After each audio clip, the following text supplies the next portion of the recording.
Anyone with their head screws on understands that however we achieve a secure peace with the Palestinians, that is going to have to take a format that is less than full sovereignty and full statehood, because that would represent an existential threat to Israel. This is a particularly terrible number, really. The Hamas-run health ministry says that more than 25,000 people have now been killed in Gaza during Israel's offensive there. The weekend was one of the deadliest with very heavy fighting. The Israeli Prime Minister rejected the notion of a Palestinian state once again this weekend. But what is the alternative long term? Let's speak to Eylon Levy, spokesperson for Israel's Prime Minister. Good morning to you. Good morning. How do you feel when you confront that number, 25,000 people dead? Clearly, deeply upsetting. We didn't want this war. We didn't start this war. We are outraged that Hamas launched this war with the October 7 massacre and is choosing to fight this war from inside populated areas where it is trying to use civilians as human shields. And that's why we have been going to such lengths to try to minimize civilian casualties in a counter-terror battlefield that no army has ever had to confront, giving warning for people to evacuate, securing humanitarian corridors, trying to get people out of harm's way. And we hope that Hamas will take the option to surrender, release the hostages, lay down its arms, and turn over its war criminals for a tribunal so that this can end and we can begin the post-Hamas era sooner rather than later. Do you concede at all that you could have kept more people safe? Look, clearly every civilian casualty is a tragedy, and we don't in any way want to minimize that. We don't want to see civilians being hurt, but it is important to understand the nature of the battlefield in which we are fighting, a battlefield in which Hamas has spent 16 years deliberately embedding itself under civilian areas. According to the New York Times, the entire Hamas tunnel network under the Gaza Strip could be up to 70% longer than the London Underground. That is the nature of Hamas's strategy to embed its military infrastructure under civilian areas. And if those Hamas figures are true, which we very much doubt, and if the Israeli figures are true indeed, that over 9,000 Hamas terrorists have been killed, you are talking about a civilian to combatant ratio that is far, far lower than anything achieved by other Western armies in other counterterrorism battles in Afghanistan, in Iraq, in ISIS. I've never been able to find accurate figures for the number of civilians killed in those wars, but it would appear that the proportion in those wars was much higher, and the numbers, tragic, shocking, horrific as they are, will show very clearly the lengths the Israeli army has gone to try to minimize casualties, while Hamas is trying to maximize them. Unfortunately, that is the sick nature of its human shield strategy.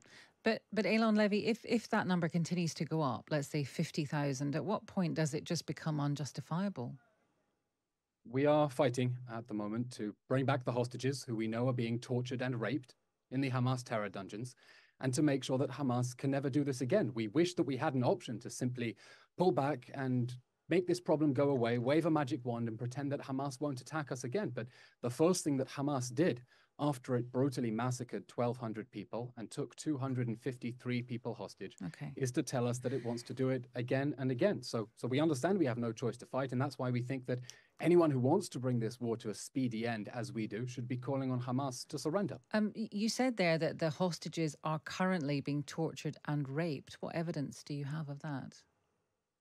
We have testimonies from the survivors of captivity, things they witnessed, hostages who are touched, things that they saw, doctors who are speaking about survivors who either experienced or witnessed sexual abuse. We're being very careful not to say anything that the survivors and the doctors themselves have not already been telling the media, but the evidence of physical, psychological, and sexual abuse in the Hamas terror dungeons is a matter of grave concern for the whole of Israeli society, and that is why we desperately want to get all those hostages back immediately, because time has run out for them.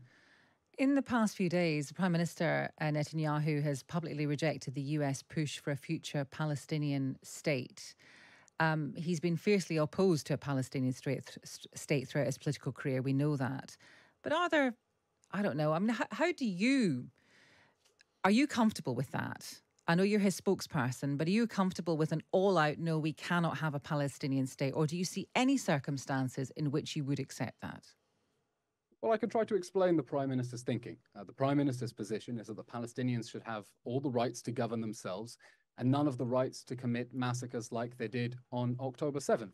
We think they should govern themselves. That is absolutely right. But we do not think that they should have a staging ground from which to commit further attacks. And there is a widespread fear in Israel that a Palestinian state in the mountains overlooking Tel Aviv and surrounding Jerusalem, that would leave Israel only 9 miles wide at the narrowest, wouldn't end the conflict. They would, in fact, be a staging ground for further attacks. What does statehood mean? Would statehood mean the Palestinians have the right to sign a mutual defense treaty with Iran?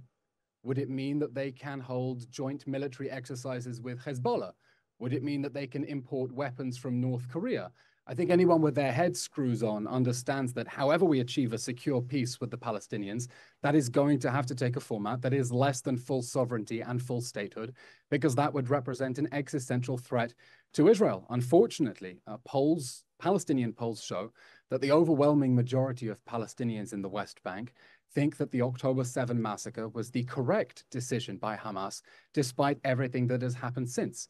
And we think that in order for there to be peace, which we very much want with our neighbors, there needs to be a serious push towards de-radicalization, towards ending the ideology within Palestinian society of from the river to the sea, the total objection to the idea of a state of Israel, because otherwise the creation of a Palestinian state is not going to solve the conflict. It would only fuel it. And many people in Israel will be saying that calls for a two-state solution, in fact, reward terrorism.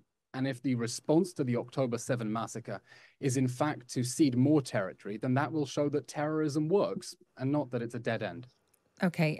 You talked about about the Palestinians in the West Bank and their support for what happened on October the 7th. Do you also accept that Palestinians in the West Bank have been attacked themselves since October the 7th? Well, since October 7th, Hamas has been trying to escalate this conflict. We know that I understand October that, but 7th, that wasn't my question. It was just, do you concede that some of the Palestinians in the West Bank have been attacked by civilians? Wherever there is case of vigilante violence or hooliganism, we completely condemn it. There is no room for that, no room for anyone who wants to take the law into their own hands or conduct acts of violence. We take very strongly our obligations as a law-abiding democracy and completely reject and treat very firmly any such allegations. Okay, that is Eylon Levy. He is spokesperson for Israel's Prime Minister.